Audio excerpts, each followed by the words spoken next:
Good morning everyone. My name is LOANNA MAE Acas, and I am going to report the chapter 8, which is the strategy control mechanisms. So learning outcomes, particularly at the end of this chapter, the student should be able to define and explain the meaning of strategic control. Then classify the types of strategic control according to purpose and approach. And distinguish sequential strategic control from interactive strategic control, and analyze the different performance metrics. Then distinguish profitability measures from liquidity and gearing measures. Then explain the importance of efficiency and productivity performance, and demonstrate the importance of market and people performance in an organization. So, definition of strategic control. Uh, ang purpose ng strategic control is para ma-push and guide ang business towards sa long-term goal nito by controlling the strategic decisions and strategic control. Pinapakita dito ang proseso sa pag-track ng strategy during the implementation period, and madidetect dito ang mga pagbabago or problema na pwedeng makakaapekto sa pagiging outcome or resulta nito. Then there are four types of strategic control according to purpose. Number one is presupposition control. So, presupposition control is a communication strategy that involves managing the assumptions or background knowledge that listeners bring into a conversation. So, it allows speakers to guide how information is interpreted and understood. Kumbaga, it is a design to check if fixed ba ang plan or system, at saka kung constant ba ang argument set habang nagpaplano or nagpapatupad ng mga proseso. If ever on mga changes is need, then yan i-change if needed lang. Example saan is a strong example of presupposition control is, for example, a statement. Since you've already reviewed the proposal, can we discuss the next steps? Yung statement tarong yan. Then, yung explanation is absian, the speaker presupposes na talagang sinuri ng listener ang proposal. So, kinokontrol nito ang pag-uusap sa pamamagitan ng pagdedirekta nito sa pagtatalakay sa mga susunod na hakbang. In that case, ma-proceed na sila without hesitating, assuming a shared understanding of the proposal without needing to verify whether the listener has actually reviewed it. So, sa pamagitan ito ay nagpapasulong or yapadali yung mga discussion o meeting at nakaka-impluwensya rin ito sa mga nakikinig. So, in other words, yung presupposition ay isang palagay o paniniwala na binibigyang halaga sa isang pag-uusap. Ito ay tumutukoy sa background na kaalaman o konteksto na parehong ibinabahagi ng tagapagsalita at tagapagkinig na binabantayan ng komunikasyon. Pinagbabatayan ng mga komunikasyon rather. Ang mga presupposition ay humuhubog kung paano binibigyan kahulugan ang impormasyon at maaring maka-impluwensya sa direksyon ng isang talakayan nang hindi kailangan tahasang ipahayag. So, ikaduha is implementation control. So, implementation controls refers to the process of managing and overseeing the execution of plans or strategies to ensure they align with the intended goals. It involves monitoring progress, making adjustment as needed, and ensuring that the objectives are being met effectively. So example, mag-sit ang situation. So yung situation taro is a team is launching a new marketing campaign. So implementation control statement siyan is, since the campaign launched last week, let's review the initial engagement metrics to see if we need to adjust our strategy. Then explanation ng siyan, here the speaker presupposes that the team has data on engagement metrics since the launch. So by suggesting a review, they guide the conversation toward evaluating the campaign's performance and making necessary adjustments, ensuring that the implementation aligns with the overall marketing objectives. So this type of control helps in proactively managing the execution of the campaign. So yun. So next is strategic surveillance. So strategic surveillance involves the systematic and focused collections, analysis, and interpretation of information about specific target or area of interest with the goal of informing decisions in action to achieve strategic objectives. It's not just about gathering data, it's about understanding the context, identifying trends, and predicting future developments. So, example,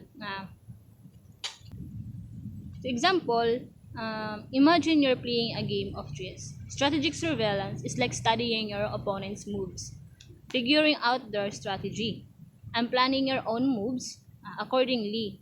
For instance, in business, so dapat if pareha ka mo ng mga produkto na baligya or ibaligya, so dapat yung buhaton mo is mag-improve ka, kumbaga puno ka ng plano. Then, planuhon mo kung unang dapat kan mo product na pwede malampasan yang product nga tupikas na company how best seller sila ng paunta raw, dapat ikaw isa mas malagpasan mo sila. So, isurvey mo kung hain dapat kau mas mulamang kanilan. Then, para ma-maintain ang sustainable yung product na iyan kan mo, kumbaga, kaya mo makasabay sa trend. Para di ka mabihind ka sa mga uso doon. Which is, malamangan damo dahil niyaan kay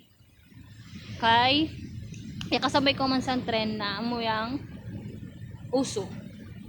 So,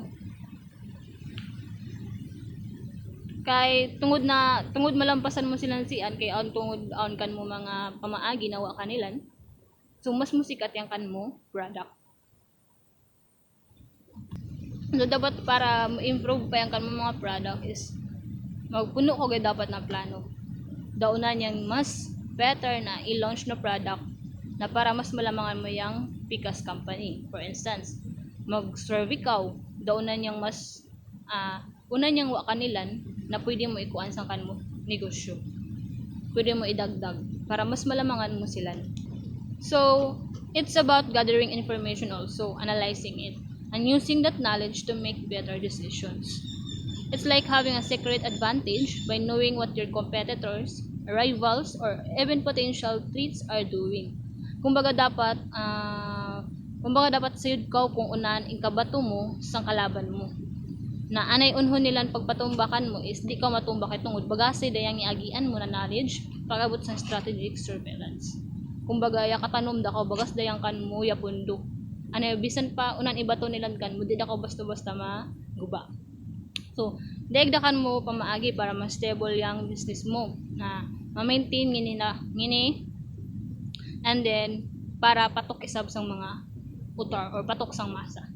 In other words, yung strategic surveillance is monitoring system which is a big range occurrence inside and outside the organization threatens and the information of the organization strategy.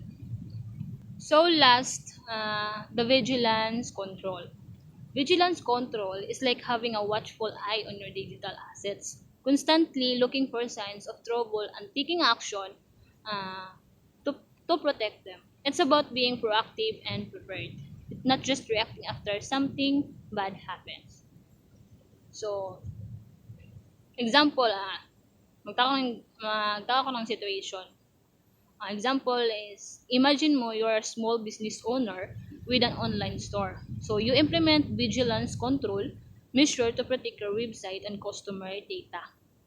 So, by implementing vigilance control measures, you can proactively protect your digital assets, minimize the risk of security breaches, and ensure the safety and integrity of your data.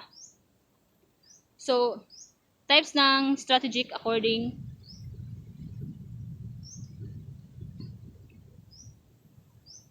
Okay. So, types of strategic according to approach. Number one is sequential strategic control.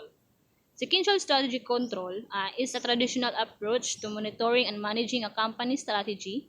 It follows a linear, step-by-step process where strategy, formulation, implementation, and control occur in a sequential order or chronological, kumbaga, yaga sunod-sunod.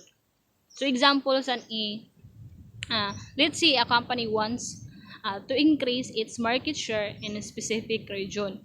So there's a formulate strategies. The company developed a strategy to achieve this goal, which might involve expanding its product line, launching new marketing campaigns, or opening new retail locations. Then, the implementation strategies naman, the company allocates resources, set deadlines, assigns teams to execute the different parts of the strategy. Set sila ng deadlines, then mag-assign ng mga teams kung sino yung mag-execute siya ng strategy. So, saan niya kakuha niya ang implementation strategy. So, ang control strategy naman, the company tracks key performance indicators like sales revenue, market share, and customer satisfaction. I-compare nila yung mga results to their initial goals and i-identify nila in any areas where they are falling short. Kung hain sila mas baba. And then, so, in short, yung sequential strategy control is like following a detailed roadmap. Ang manang guide nila kibaling ini. But it might not be the best approach if you're driving through a constantly changing landscape. So next is the interactive strategy control. So, ano yung interactive strategy control? So, it's a more dynamic and flexible approach to managing strategy compared to the traditional sequential method. So, it emphasizes continuous monitoring, real-time feedback, and a collaborative process involving all levels of the organization. So, examples ang itaraw sang Starbucks, di ba? So, yung Starbucks idea, may Starbucks idea. So, initiatives demonstrate a commitment to gathering real-time feedback from customers and incorporating it into their strategy.